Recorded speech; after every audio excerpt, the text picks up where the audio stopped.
this right here is a new food plot. Last year, this time in July and August, I was in here cutting like crazy. Just cutting down cedars, black walnuts.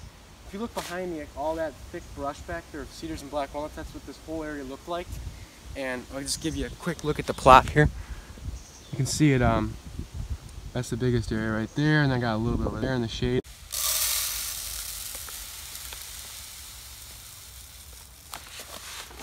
It's about a half-acre bag, so I only want to use at most half of it. That's what the seeds look like. All right.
So this right here is our approximately 1 acre food plot. We'll be putting in mainly the Wintergreens and Beets and Greens mix. Both these plant about a half acre each, and this, like I said, is about an acre, almost an acre. So we should use almost mainly both of these. So both these are really good late season food sources for deer. Man, it's windy, but it feels great. But the Wintergreens has like forage rapes, kale, some radishes. This one's got sugar beets, again some more forage rape and kale. So they're very similar, just a little bit different. And this right here is just going to be a great looking winter food source this year for the deer.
Well, back out here again after exactly 1 week, and as you can see again, horseflies are terrible, and the Wintergreens plot here is looking great.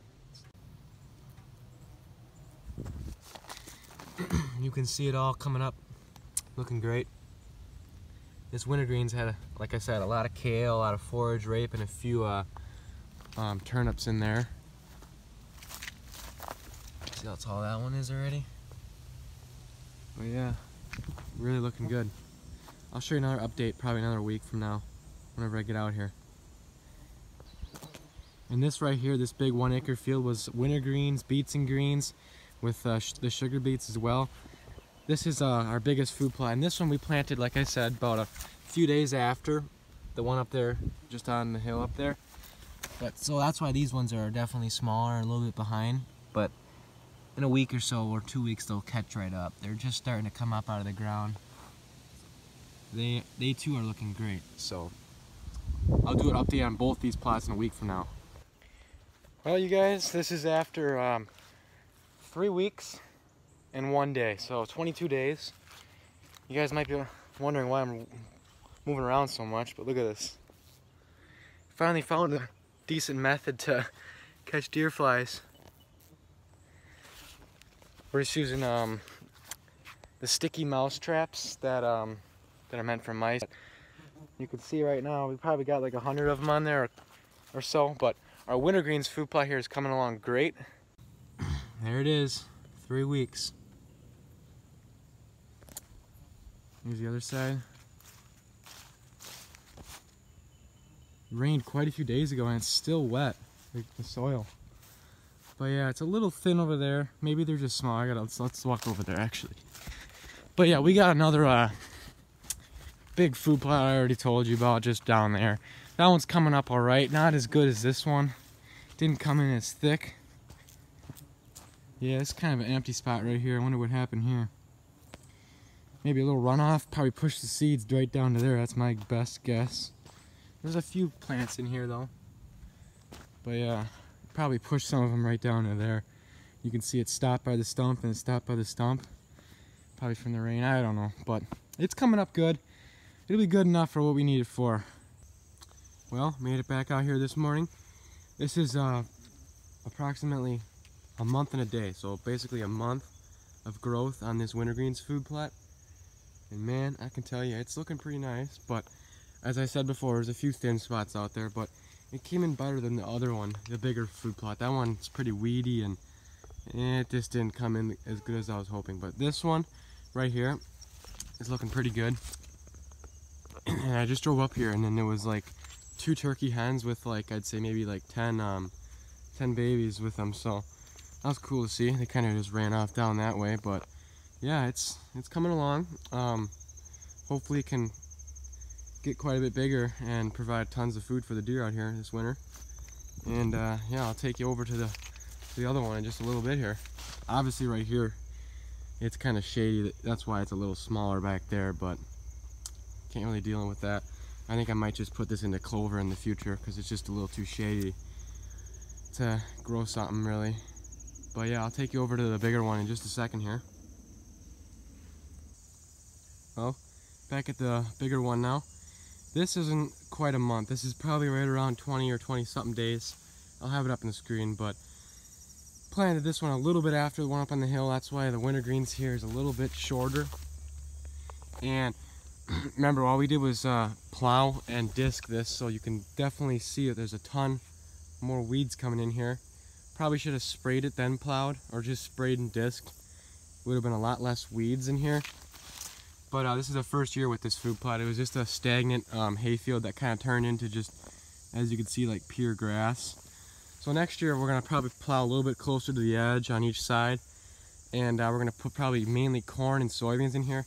Maybe a little bit of wintergreens in the lower end there where it's kind of wet down there. But yeah, we got wintergreens here, a little bit of beets and greens, and we got wintergreens on the far side over there.